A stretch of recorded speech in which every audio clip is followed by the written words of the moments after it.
কোনে কব এই মন্দিৰটো হাজাৰ বছৰ পুৰণি বুলি মই আজি ইয়ালৈ আহি এনেকুৱা লাগিল যেন এই মন্দিৰটো বনোৱা বেছি দিন হোৱা নাই দেখিবলৈ ইমান ধুনীয়া এই মন্দিৰটো হৈছে শোণিতপুৰ জিলাৰ তেজপুৰ চহৰৰ উত্তৰ দিশত অৱস্থিত মহাভৈৰৱ মন্দিৰ ধুনীয়া কাৰুকাৰ্যৰে সজ্জিত গেটখনৰ মাজেৰে সোমাই যোৱাৰ লগে লগে এনেকুৱা লাগিল যেন মই অসমত নহয় বেলেগ ঠাইতে আছো ইমান যে ধুনীয়া পৰিৱেশটো নহয় পুৰাণৰ মতে এই মন্দিৰটো স্থাপন কৰিছিল বানৰজাই বানৰজা আছিল শোণিতপুৰ জিলাৰ পৌৰাণিক ৰজা লগতে এজন ডাঙৰ শিৱ ভক্ত আছিল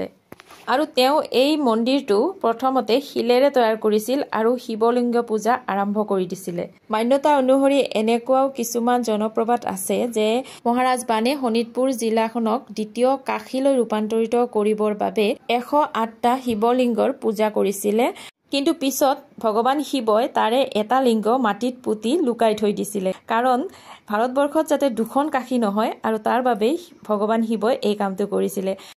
আৰু যি ঠাইত শিৱলিংগটো লুকাই থৈ দিছিল সেই ঠাইখিনি হৈছে তেজপুৰৰে অন্তৰ্গত হিংৰি এলেকাত আৰু তাতে আন এটা মন্দিৰ স্থাপন কৰা হৈছিল যি মন্দিৰটো আজিও গুপ্তেশ্বৰ মন্দিৰ হিচাপে জনা যায়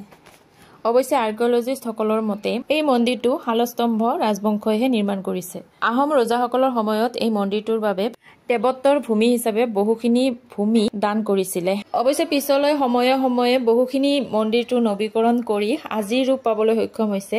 মন্দিৰটোৰ চাৰিওকাষে থকা কিছুমান বস্তুৱে প্ৰমাণ কৰি দিয়ে যে মন্দিৰটো হাজাৰ বছৰ পুৰণি আৰু প্ৰথমতে এই মন্দিৰটো শিলেৰে তৈয়াৰ কৰিছিল যি সন্ধিয়াৰ সময়ত এই মন্দিৰটোত আহি মনটো খুব বেছি ভাল লাগিল আৰু আমি যিখিনি সময়ত আহিছিলো তাৰ অকমান পিছতে ইয়াত আৰতি হৈছিল তাৰ বাবে আৰু বেছি ভাল লাগিছিল সেইবাবে ভাবিলো মন্দিৰটো আপোনালোককো অকমান দেখুৱাই দিও লগতে মন্দিৰটোৰ বিষয়ে মই যিখিনি জানো বা শুনিছো সেইখিনি আপোনালোককো জনাও আৰু মোৰ কওঁতে যদি কিবা ভুল হৈছে আপোনালোকে শুধৰাই দিব বুলি মোৰ আশা থাকিল